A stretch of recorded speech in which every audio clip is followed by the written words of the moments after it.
What's up, guys? Welcome back. Tony here. Today I'm going to talk about how this Street Bob 114 compares to my Softail Slim. I've had that question come up quite a bit in the comments. So while it's not a full review of the Street Bob, I really haven't had that much time on it yet. I'm going to kind of go over my initial impressions of what I think is the difference. So for all of you guys that like Sportsters, I'm a huge Sportster fan. I loved my iron, but it has some shortcomings. Say for instance a 6th gear. It doesn't struggle on the expressway, but it really doesn't like it. You wish it had more power, and you wish the suspension was better. Well, if you have those three problems with your Sportster, look no further. The Street Bob 114 is the answer. This thing rides and feels just like a big Sportster, and it solves all of the problems that people complain about on the iron and the iron 1200. You get the 6th gear, you get the better suspension, you get the better handling, and you get just an unbelievable amount of power.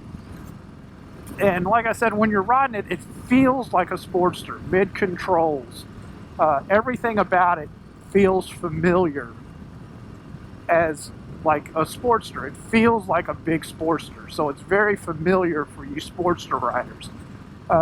The Slim, on the other hand, it's really not a bigger bike. It's about the same size, but it feels bigger.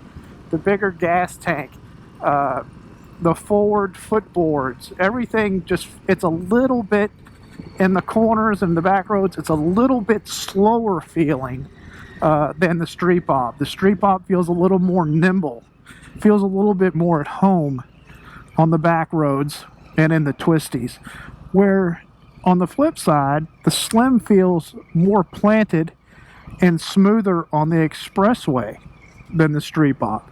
The Street Bob handles the expressway just fine, don't get me wrong. I mean, you could run all day at 80, 90 miles an hour and not even wind this thing out. I mean, it's not even close. It's not even trying at those speeds. So they both do everything really well, to where personally I feel the Street Bob is better on the twisties and in the back roads, and the Slim feels a little bit better on the expressway. Both are great bikes. You really can't go wrong with either one. So it really boils down to what is your styling preference and what type of riding do you do. If you're more on the expressway and you like that vintage bobber look, then the Slim's for you. If you like a stripped down bobber and you like riding back roads and the twisties, I would recommend the Street Bob 114. I mean, it's not that simple, but it kind of boils down to that. This feels better on the back road, Slim feels better on the freeway. At this point, guys, I'm rambling, so I apologize. Those are just my initial thoughts of the difference between this and the Slim. People ask me, do I regret trading in the Slim for the Street Bob? Not at all. I absolutely love this bike. This is the bike I should have bought from the get-go, but I didn't. And I'm glad I waited, because the 114 is just ridiculous in the amount of power that it offers right off the showroom floor. It's insane. But anyway, those are my thoughts, guys. Initial thoughts. We didn't get too deep here. I am going to do a review. The build series is in the works. As you can tell, I got the Memphis Shades Road Warrior already. I'm sitting on a Saddleman seat, got some custom dynamic lights.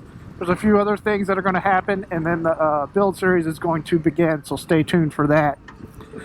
So, really, guys, that's about all I got. I appreciate you guys tuning in and letting me waste your time as always. If you liked the video, please give me that thumbs up. If you haven't subscribed yet, hit that subscribe button. Should be right over here somewhere. I sure would appreciate it. And like always, guys, ride safe and be careful out there. And until next time, later.